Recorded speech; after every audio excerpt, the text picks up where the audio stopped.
What is UP, fellow dark passengers? It's your host, Dexter Theorist, and boy do we have a kill room full of theories to dissect today. Just when we thought we'd seen the last of our favorite vigilante serial killer after that, divisive ending to Dexter, new blood, Showtime drops the Dexter resurrection trailer, and the internet absolutely exploded. He's alive. Michael C. Hall is back as Dexter Morgan, and this time he's taking on the Big Apple. The trailer gave us so much, new faces, familiar threats, and a whole heap of questions that have the entire fandom buzzing. Is this the comeback we've all been hoping for, or are we heading for another heart-stopping, possibly heartbreaking conclusion? Today, we're slicing into the juiciest, most talked-about theories swirling around Dexter, resurrection based on that bombshell trailer. We've scoured Reddit, fan forums, and every dark corner of the web to bring you the top contenders. So, grab your plastic wrap and your sharpest insights, because tonight's the night for theories. And hey, if you're new here and love all things Dexter, make sure to hit that subscribe button and ring the notification bell, because we'll be covering resurrection every step of the way. Don't forget to leave a like if you're as hyped as I am. Alright, first up on the slab, Theory 1, Dexter in New York. Fugitive on the run, or hunter on the prowl? The trailer kicks off with Dexter Morgan, against all odds, waking up in a hospital bed. Surprise, surprise, he's not dead, but he's not exactly safe either. We see his old Miami Metro colleague, a visibly shaken Angel Batista, right there, uttering the words, "It's like seeing a ghost," and then dropping the bombshell, "Chief Bishop told me that you're alive. She said that you were the Bay Harbor Butcher." This immediately throws Dexter into fugitive mode. He's seen escaping the hospital, and his new playground is New York City. But the big question is, what's his primary motivation here? Sub-Theory 1.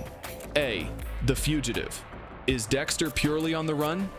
Batista is clearly suspicious, and according to some reports from a CCXP panel, Batista is actively hunting Dexter. This isn't a friendly catch-up, it's an investigation. And let's not forget, is he still wanted for the murder of Officer Logan back in Iron Lake? The trailer doesn't clarify, but it's a massive loose end. Sub-Theory 1B, the father.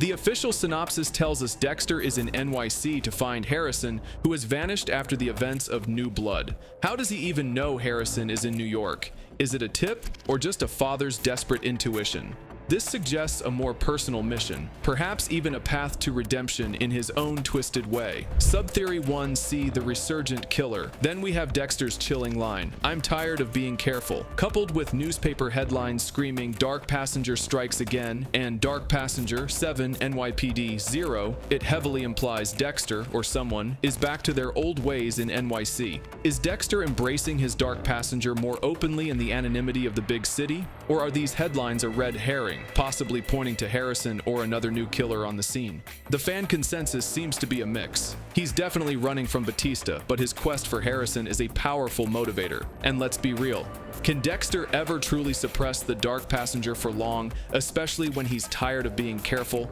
Theory 2, Harrison's dark path. Protege, rival, or future victim. Speaking of Harrison, this kid is a walking, talking question mark with a very dark shadow. New Blood toyed with Harrison's inherited darkness, and Resurrection seems to confirm our worst fears. The trailer explicitly shows Harrison committing a murder while working as a bellhop at the Empire Hotel. And Batista himself warns him, "This is a dark path you're going down." So, what's the deal with Harrison? Sub-Theory 2. A. Dexter Jr. Is Harrison following in his father's blood-soaked footsteps? Is he adhering to Dexter's code, or has he developed his own, perhaps more reckless, set of rules? The trailer shows him chopping up a body, which has some fans thinking he's learning from what Dexter did to Kurt Caldwell. Sub-Theory 2. B. Father-son conflict, or alliance. How will Dexter react when he finds Harrison and learns the extent of his son's actions? Will he try to mentor him, guide him through the code? Or will Harrison's darkness be too chaotic, too different from Dexter's, leading to a major conflict? Some Reddit theories even suggest Dexter might eventually have to put Harrison on his own table if he becomes too dangerous. Conversely, the official synopsis hints that the only way out is together, suggesting a potential, albeit twisted, father-son team-up. Sub-Theory 2. C. Praetor's Pawn? One of the 10 burning questions from DexterDaily.com asks if Leon Prater's game is connected to Dexter's redemption arc with Harrison. If Prater discovers Harrison's existence and his tendencies, could he use Harrison as leverage against Dexter, or even try to recruit him into his own dark circle? This could force Dexter and Harrison to team up or tear them further apart. Harrison's journey is one of the most compelling threads. Is he destined to be his father's protege, his rival, or tragically another victim of the cycle of violence Dexter perpetuates?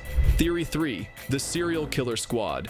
An alliance of evil, a deadly trap, or a new hunting ground. This is where things get really wild, folks. The trailer introduces us to the enigmatic and wealthy Leon Prater, played by the one and only Peter Dinklage. And it seems Prater has a very peculiar hobby. He likes to own things, and in this case, he's collecting serial killers. We see him with his fixer Charlie, played by Uma Thurman, seemingly assembling an Avengers-style gathering of serial killers. The lineup is insane. We get glimpses of characters played by Neil Patrick Harris, dubbed the Tattoo Collector, Kristen Ritter, Eric Stonestreet Rapunzel, and David Dastmalchian, the Gemini Killer.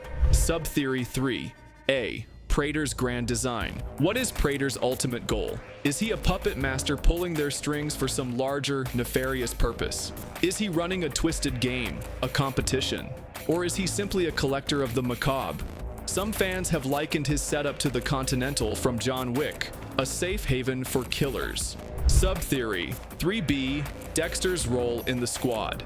How does Dexter fit into this? The trailer shows Prater saying, "I pride myself on finding the best of the best in every field." Is Dexter recruited, perhaps unwillingly? Does he infiltrate this group to take them down from the inside, adhering to his code? Or will he be forced to participate in their show and tell? This could be Dexter's most dangerous hunting ground yet, surrounded by killers who don't share his moral, boundaries. Sub-Theory 3. C. Too much, too soon.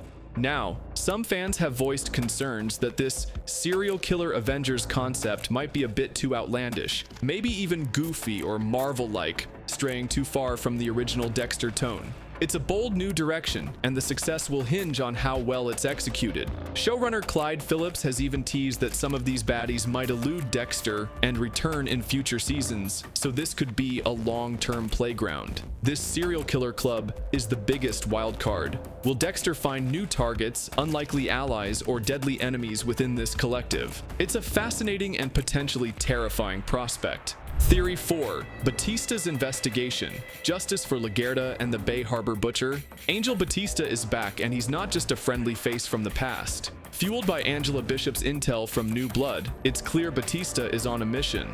That confrontation in the hospital, where he directly accuses Dexter of being the Bay Harbor Butcher, is dripping with years of unspoken suspicion and betrayal. Sub-Theory 4. A. Personal vendetta.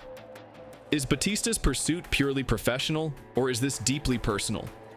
Remember, Dexter's actions indirectly led to the deaths of two of Batista's closest colleagues, James Dokes and Maria Laguerta. The trailer shows Batista's shock turning to anger. This could be his chance to finally get justice for them.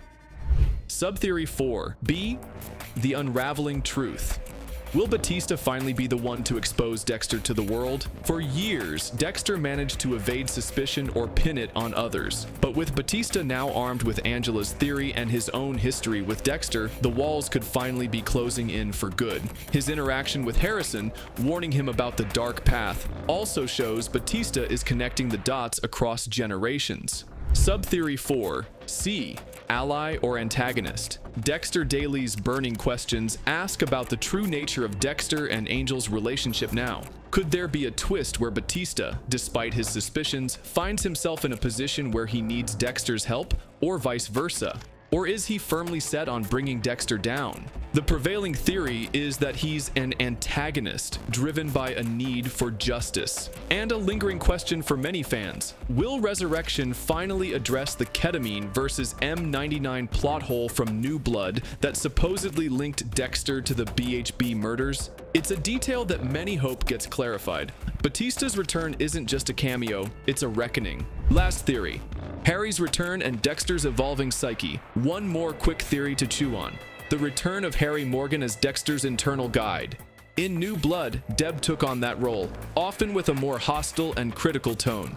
Now, Harry's back, urging Dexter to be careful, to which Dexter replies, "I'm tired of being careful." What does this shift signify?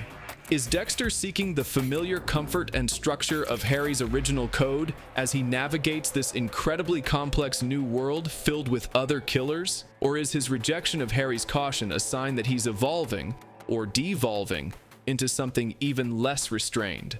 The dynamic between Dexter and his ghostly father has always been a cornerstone of the show, and Harry's return in this new chaotic New York setting is sure to add another fascinating layer to Dexter's psyche.